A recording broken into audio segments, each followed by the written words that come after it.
बच्चों, आज oogenesis अणजनन पे अपन चर्चा करेंगे। इससे पूर्व में अपन ने स्पर्मेटोजेनेसिस की बात करी थी। जो अणजनन है ये मादा के जो ओरी होता है उसमें, मादा जननांग की जो ओरी होती है उसमें oogenesis का प्रोसेस पाया जाता है, जिससे एक मादा युग्मक ओवम का निर्माण जो होता है। तो मादा युग्मक ओवम के निर्माण की प्रक्रिया को ही अपन oogenesis कहते हैं और यह ओरी में संपन्न होता है। यदि अपन मैमल्स की बात करें तो मैमल्स के जो उदर की गुहा होती है, अपने एब्डोमेन होता है, उसकी कैविटी में एक पेयर अंडाशय के पाए जाते हैं।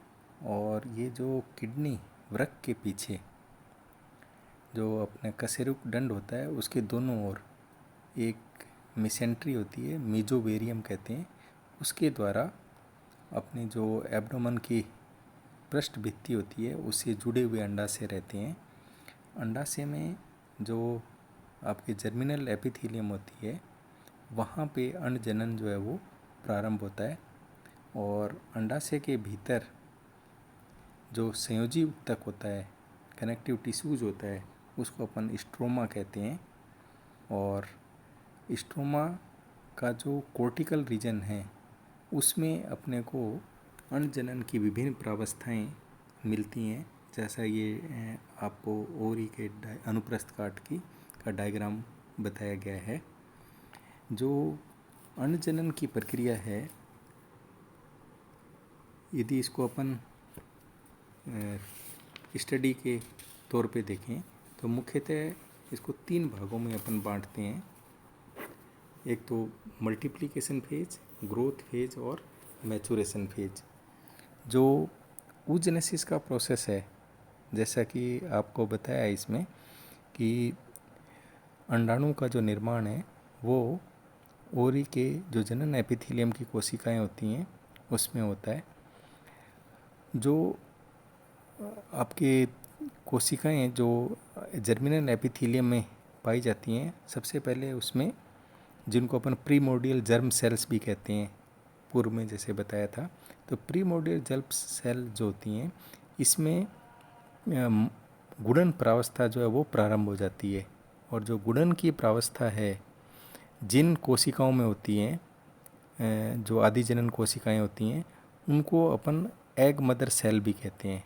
तो मल्टीप्लिकेशन फेज जो है वे प्रीमोर्डियल जर्म सेल्स की एग मदर सेल्स में होती हैं, जिसमें लगातार, जैसे मल्टीप्लिकेशन फेज में अपने को पता है कि सूत्री विभाजन होगा, माइटोसिस होगा, तो इसमें सेल कई बार डिवाइड हो करके oogonia का निर्माण कर लेती हैं।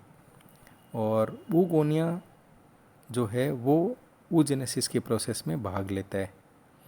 इसमें भी एक जो oogonia में जो एक सेल होगी वही आगे चल करके अपन कह सकते हैं कि oogenesis में भाग लेगी। शेष जो oogonia की सेल्स होती हैं वो आपके पोषक कोशिकाएं नर्स सेल कहलाती हैं या फॉलिकल सेल में परिवर्तित हो जाती हैं। यानी मैचुरेशन फेज में अपने जो एग की मदर सेल्स है वो लगातार माइटोसिस करेंगी, विभाजित होंगी, oogonia का निर्माण होगा। oogonia की जो एक सेल है वो आगे oogenesis के प्रोसेस में भाग लेगी, बाकी की सेल जो है वो आपके फॉलिकल सेल्स या नर्व सेल्स में परिवर्तित हो जाती हैं। तो ये तो हुई मल्टीप्लिकेशन, यानी माइटोसिस हुआ आपके एग मदर सेल में। दूसरी प्रावस्था की बात करते हैं अपन, ग्रोथ फेज या वृद्धि प्रावस्था। ये जो वृद्धि प्रावस्था है ये बहुत ही महत्वपूर्ण घटना है आपके oogenesis के अंतर्गत, क्योंकि इसमें नाम से ही पता अपन को वृद्धि हो रही है। तो भ्रूण में परिवर्धन के लिए जो भी आवश्यक आपके पोषक पदार्थ होते हैं उनका जो सिंथेसिस है, न्यूट्रिशनल पदार्थों का संश्लेषण और निक्षेपण, डिपोजिशन का काम जो है इस वृद्धि प्रावस्था में होता है। इसमें जिस oogonia को आपको oogenesis में भाग लेना है वो अप्रत्याशित रूप से बढ़ जाती है, उसमें ग्रोथ हो जाती है। और इस कोशिका को आप अपन प्राइमरी oocyte कहते हैं। oocyte की जो वृद्धि है वो एक्चुअल में क्या कहते हैं, टू फोल्ड प्रोसेस के द्वारा होती है। यानी एक तो उसमें पृष्ठ जो सतह है वो बढ़ती है, उसके साथ साथ उसका जो आयतन है, अपन वॉल्यूम कहते हैं, वो भी बढ़ता है। तो प्राइमरी oocyte में आपकी उसकी पृष्ठ सतह का बढ़ना और सेल के वॉल्यूम का बढ़ना, यानी ये टू फोल्डेड प्रोसेस होता है, वो वृद्धि होती है इसमें। पृष्ठ सतह बढ़ने से क्या फ़ायदा है कि जो गैस विनिमय है, आपके गैसेस के एक्सचेंजेज हैं, वो होंगी अधिक मात्रा में, और आयतन बढ़ने से उसमें जो मेटाबॉलिक एक्टिविटी है वो बढ़ेगी। तो ये इस ऊगोनिया के लिए अपन कह सकते हैं प्राइमरी oocyte के लिए एक विशिष्ट अनुकूलन है। इसमें गैस विनिमय जो होता है वो टू डायमेंशनल प्रोसेस, यानी गैस जो है वो ली जाएगी, ऑक्सीजन और कार्बन डाइऑक्साइड छोड़ी जाएगी, और जो मेटाबॉलिक एक्टिविटी है जो इसके अंतर्गत होती है वो थ्री डायमेंशनल्स होती हैं। यानी सभी तरह के इसमें जो ग्रोथ के अंदर प्रोसेस होता है वो संचालित होता है। जो oocyte की वृद्धि है प्राइमरी oocyte की, वो तीन तरह से होती है। एक तो होता है कि oocyte के अंदर स्वयं ही सेल्फ प्रोटीन का संश्लेषण हो जाए, और जो प्रोटीन का संश्लेषण है उसकी सहायता से उसमें जो वृद्धि है हो जाती है oocyte में। तो एक तो सेल्फ स्वयं के प्रोटीन के संश्लेषण के द्वारा। दूसरा होता है कि oocyte के सेलेन द्वारा, यानी फ्यूजन के द्वारा। जो हाइड्रा और ट्यूबिलेरिया है, इसमें कई oocyte जो होते हैं आपस में मिल जाते हैं और उनका आकार जो है बड़ा हो जाता है। एक केंद्रक को छोड़ करके बाकी जो शेष केंद्रक होते हैं वो उसमें नष्ट हो जाते हैं, यानी फ्यूजन हो गया कई oocytes का मिल करके। तो ये होता है आपके हाइड्रा और ट्यूबिलेरिया में। और इसके अतिरिक्त एक प्रोसेस है आपके जैसे पोलिकीटा और मैमल्स के oocyte में होती है। इसमें जो साथ की सब्सिडरी सेल्स होती हैं, सहायक सेल्स होती हैं, वो आपके नर्व सेल्स होती हैं, जो फॉलिकल सेल्स होती हैं, वो इसकी वृद्धि में सहायक होती हैं। उनकी सहायता से वो जो है आपके प्राइमरी oocyte है वो वृद्धि कर लेता है। एक जो इसके वृद्धि करने का मतलब जरिया है वो है योग के ट्रांसपोर्टेशन की सहायता से। योग का जो ट्रांसपोर्टेशन होता है उसकी सहायता से ये वृद्धि करती हैं। नॉर्मली ये होता है कि यकृत, जो योग का संश्लेषण है वो लीवर में होता है, यकृत में होता है। जो अपने मात्रक रक्त के द्वारा जो भी ये परिवर्धित oocyte है वहाँ पे इसको योग को स्थानांतरित कर दिया जाता है। यानी स्वयं oocyte में योग का संश्लेषण नहीं होता, वो बाहर होता है। तो मदर के अंदर होगा, लीवर में होगा, वहाँ से जो है योग जो है वो यहाँ पे स्थानांतरित कर दिया जाता है। जो ग्रोथ फेज है इसको दो हिस्सों में बांट करके अपन इसका विस्तृत अध्ययन करते हैं, प्री विटिलोजेनेसिस और विटिलोजेनेसिस। जो प्री विटिलोजेनेसिस का प्रोसेस है, जो प्री विटिलोजेनेसिस का प्रोसेस है, इसमें नाम से ही पता है, विटिलो का मतलब है योग से संबंधित, यानी योग बनने से पहले की अवस्था होती है वो प्री विटिलोजेनेसिस, और योग बनने के बाद की अवस्था होती है उसको विटिलोजेनेसिस। प्री विटिलोजेनेसिस में अपन दो हिस्से में इसको देखते हैं कि जो न्यूक्लियर मटेरियल है उसमें जो ग्रोथ के समय क्या क्या चेंजेज हो रहे हैं उसको तो अपन न्यूक्लियर प्री विटिलोजेनेसिस के नाम से जानते हैं, जिसमें लैम्ब्रूस क्रोमोसोम का निर्माण होता है। और एक होता है साइटोप्लाज्मिक लेवल पे क्या चेंजेज हो रहे हैं ग्रोथ के दौरान, वो साइटोप्लाज्मिक प्री विटिलोजेनेसिस के अंतर्गत आएगा। सबसे पहले इसमें अपने ये देखते हैं न्यूक्लियर प्री विटिलोजेनेसिस के अंतर्गत कि जब वृद्धि प्रावस्था आपके प्राइमरी oocyte में हो रही होती है तो केंद्रक बड़े आकार का हो जाता है, और इस केंद्रक को अपन जर्मिनल वेसिकल के नाम से जानते हैं इस समय प्री केंद्रकीय प्री विटिलोजेनेसिस के अंतर्गत। और जो आपके होमोलोगस गुणसूत्र होते हैं वो उनमें पेयरिंग हो जाती है, और जो आपके केंद्रक में जो आपके मियोसिस प्रारंभ हो जाता है, उसकी जो प्रोफेज फर्स्ट प्रावस्था होती है मियोसिस की, वो प्रारंभ हो जाती है। और जब तक मतलब इसमें जो डिप्लोटीन अवस्था आती है, आपके प्रोफेज प्रावस्था जो है मियोसिस की, उसमें डिप्लोटीन प्रावस्था आती है, इसके बाद जो है इसमें डिवीजन होना जो है वो रुक जाता है। और इस दौरान जो गुणसूत्र के न्यूक्लियोसोम्स होती हैं वो उनकी जो यूनिट्स होती हैं वो खुल जाती हैं और एक बड़े अपन कह सकते हैं लूप के रूप में लैम्ब्रुस गुणसूत्रों का निर्माण जो है वो हो जाता है। तो गुणसूत्र के जो लूप बने उसमें ट्रांसक्रिप्शन के द्वारा जो आपके मैसेंजर आरएनए है, एमआरएनए है, उसका निर्माण होता है। और ये जो मैसेंजर आरएनए है वो साइटोप्लाज्म में चले जाएंगे और प्रोटीन का संश्लेषण करेंगे। जो मैसेंजर आरएनए है उसका 10% हिस्सा जो है वो इन फोर्मोसोम्स के रूप में संचित रहता है इसी दौरान, मतलब जब केंद्रीय प्रीविट्लोजेनेसिस चल रहा होता है। और गुणसूत्र का जो डीएनए है वो आपके टीआरएनए और आरएनए, आरएनए यानी राइबोसोमल आरएनए और आपके जो ट्रांसफर आरएनए है, इसका संश्लेषण जो है वो गुणसूत्र के डीएनए करने लग जाते हैं। एक तो मैसेंजर आरएनए का निर्माण हुआ जो कोशिका द्रव्य में चले गए और प्रोटीन का संश्लेषण करने लगे। दूसरे गुणसूत्र के जो डीएनए वो टीआरएनए, आपके ट्रांसफर आरएनए और राइबोसोमल आरएनए का संश्लेषण करने लग जाते हैं। तो जो ये ट्रांसक्रिप्शन की जो महत्वपूर्ण अपन कह सकते हैं गुणसूत्रों में जो प्रावस्था चल रही होती है प्रोटीन संश्लेषण वगैरह के लिए, उसी दौरान जो इसकी न्यूक्लियोलस होता है उसका आकार भी बढ़ जाता है। तो जो लैम्ब्रुस गुणसूत्रों का निर्माण होना यानी एक तरह से जीन जो है वो परिवर्धित हो जाते हैं, उनका एम्प्लीफिकेशन हो जाता है। तो ये परिघटना जो है वो आपके न्यूक्लियर जो प्री विट्लोजेनेसिस प्रोसेस है उसके अंतर्गत होती है। और इसी अवस्था में जो आपका ये प्राइमरी oocyte था जिसमें मियोसिस फर्स्ट प्रारंभ हुआ है वो टेट्राप्लॉइड अवस्था में आ जाता है। अपने जो मल्टीप्लिकेशन की फेज़ की बात करी जिसमें oogonia बना, फिर अपन ने ग्रोथ फेज़ की बात कर रहे हैं जिसमें अपने प्राइमरी oocyte हुआ। प्राइमरी oocyte में मियोसिस फर्स्ट प्रारंभ हो जाता है और जो प्राइमरी oocyte में जो मियोसिस फर्स्ट प्रारंभ हुआ वो जैसे बताया प्रोफेज फर्स्ट के डिप्लोटीन अवस्था तक तो बना रहता है, उसके बाद उसमें रुकावट आ जाती है। तो अपन ने अभी तो इसमें जो केंद्रकीय परिवर्तन हुआ केंद्रक के पास जिसमें लैम्ब्रुस क्रोमोसोम की बात करी, ये सब होता है। और इसके साथ साथ अपन ने ये तो बात कर ली केंद्रक के अंदर अंदर ये न्यूक्लियस आकार में बढ़ गया, क्रोमोसोम में लूपिंग हो गई, मैसेंजर आरएनए बन गया, प्रोटीन सिंथेसिस होने लग गया। इसके साथ साथ आपका ट्रांसफर आरएनए और राइबोसोमल आरएनए जो हैं वो बन गए। इसके साथ साथ साइटोप्लाज्म में भी जो गुणात्मक और मात्रात्मक रूप से वृद्धि होती है।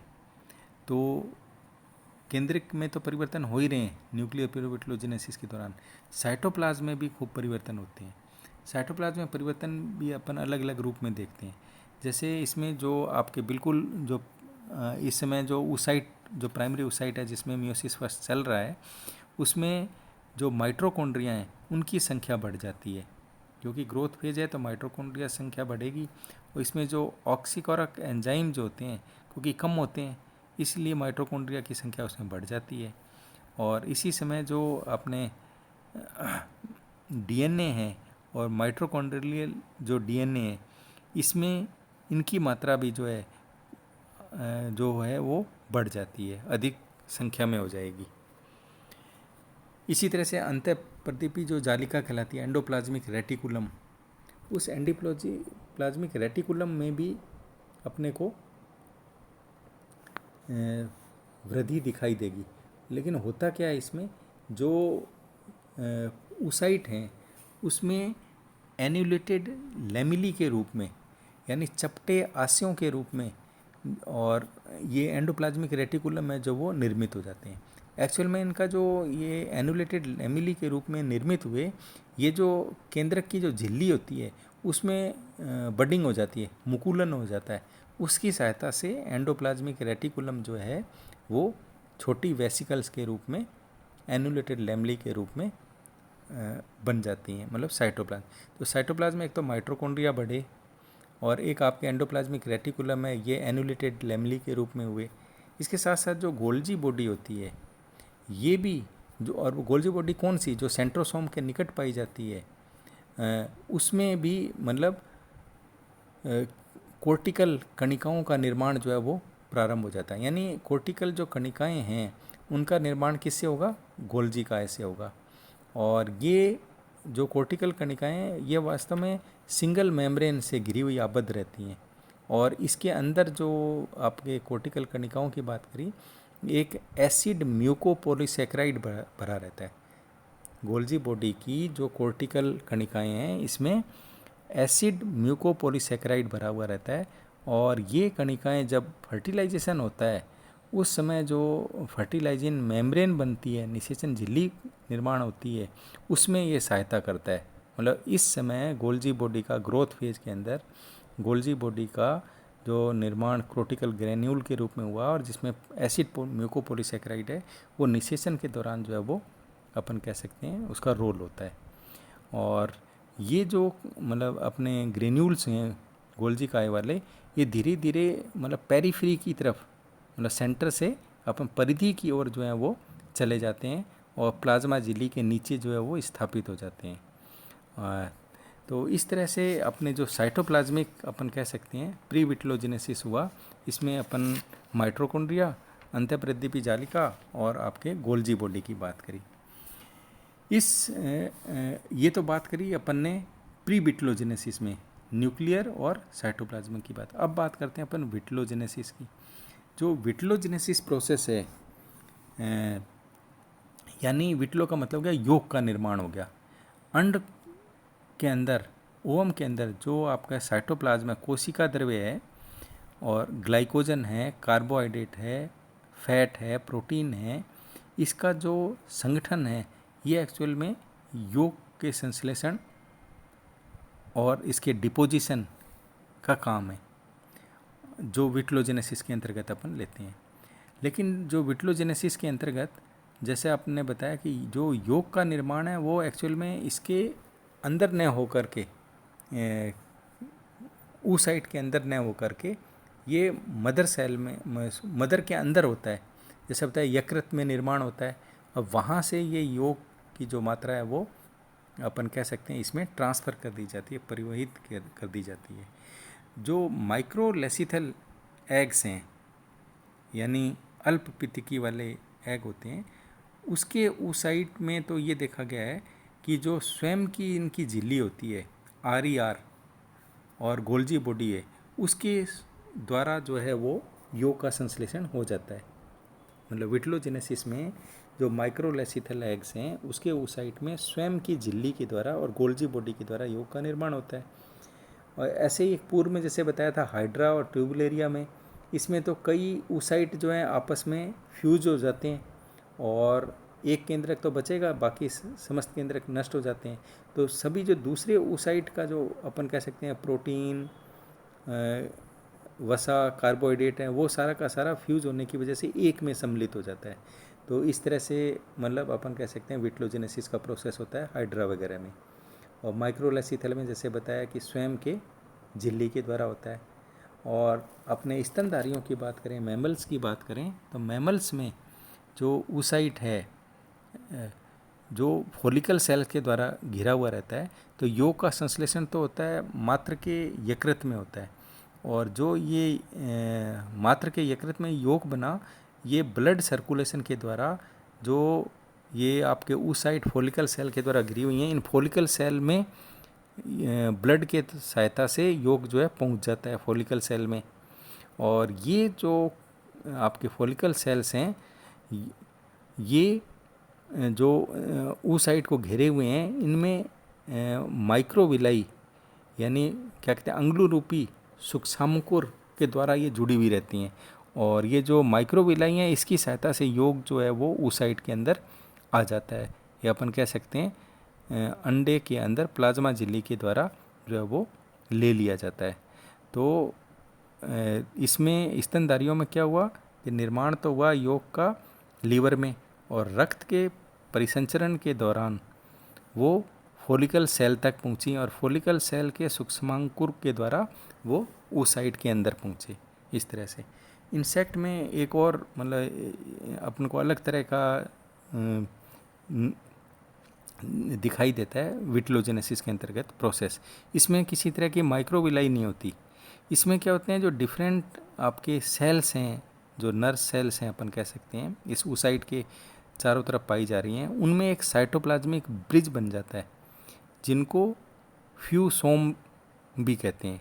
तो फ्यूसोम और साइटोप्लाज्मिक ब्रिज की सहायता से जो आपके इंसेक्ट्स के अंदर हैं वो oocyte के अंदर प्रोटीन, राइबोसोम आदि जो है वो स्थानांतरित कर दिए जाते हैं।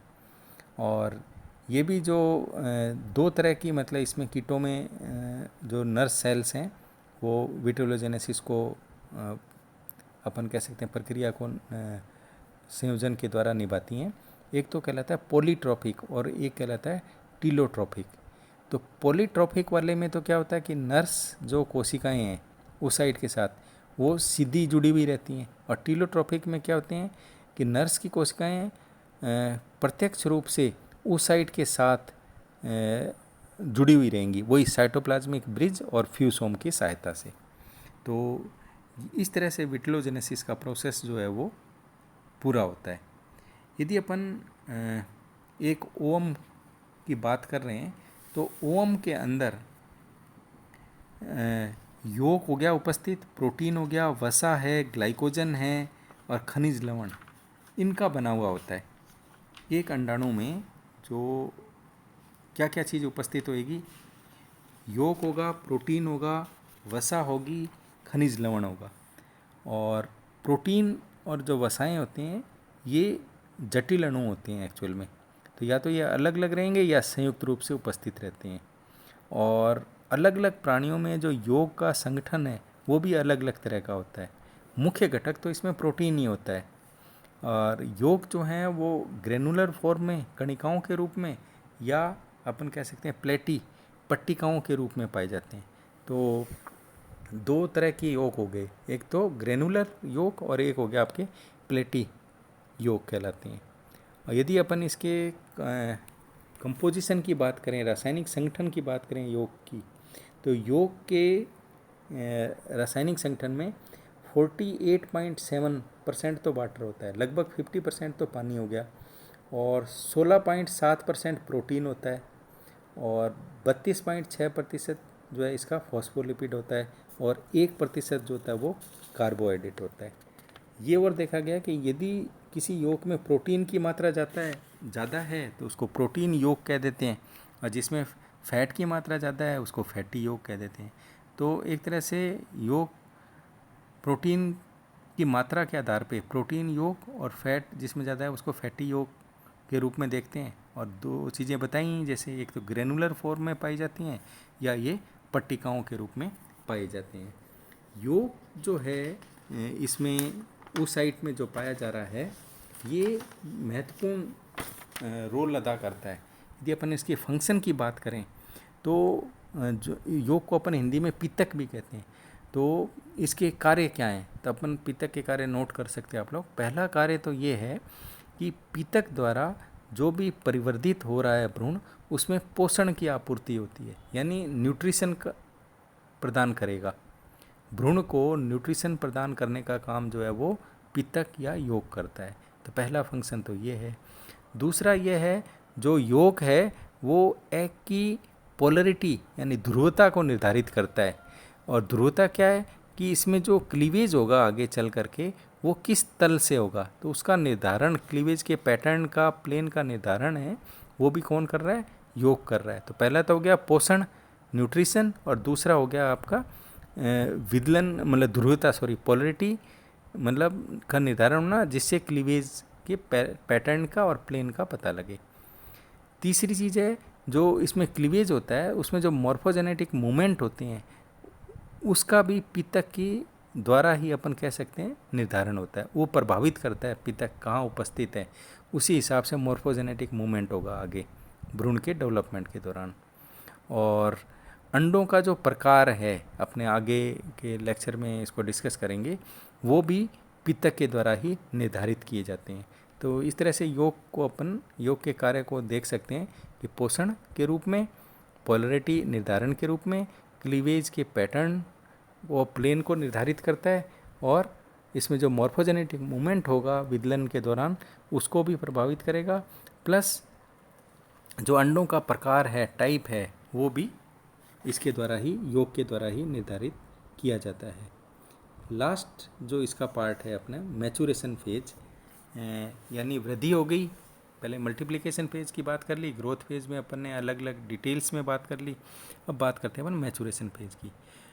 ग्रोथ फेज के पश्चात जो oocyte का जो केंद्रक है, वो जैसे बताया कि मियोसिस फर्स्ट के प्रोफेज अवस्था में ये एंटर करता है, और जो मियोसिस है वो 2 बार रोक दिया जाता है।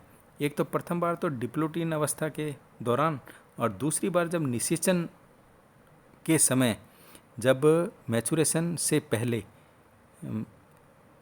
जो मियोसिस का प्रोसेस है वो अवरुद्ध हो जाता है। और अर्धसूत्री विभाजन से पहले oocyte में कोशिका द्रव्य विभेदन और एक निश्चित संगठन स्थापित होता है, जिनके बारे में अपन नेक्स्ट जो लेक्चर होगा उसमें बात करेंगे। थैंक यू बच्चों।